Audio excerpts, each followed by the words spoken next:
Remont videolarini sog'inganlar bormi? Uni tozalashganimizga ancha bo'lgan bo'lsa ham, hech ham shu yerni ta'mirlashga qo'limiz tegmayotdi. Men ham ozgina o'qishga moslashib olishga harakat qildim. Domda devorlar hammasi betondan bo'lganligi uchun biror narsa o'rnatmoqchi bo'lsangiz yo yopishtirishingiz kerak yoki perforatorda teshishingiz kerak. Mix kirgizadigan nomi shunaqamida. Ko'rib turganingizdek shunaqangi achinarli ahvolda va bu hammani qo'rqityapti. Erginamga ta'mirlatib bering desam, ozgina sabr qiling, bahordan usta soldiraman deydi. Ha, yaxshi, bahordan baribir usta tushar ekan, ungacha men bir tajriba sinab ko'raman deb pershatkilarimni kiyib, yana hunarimni boshlab yordim.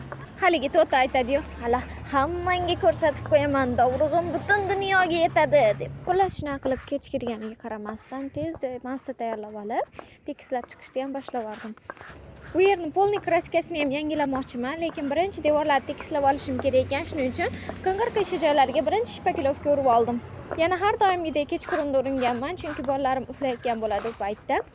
Ertaga qotsa buni gruntovka qilaman.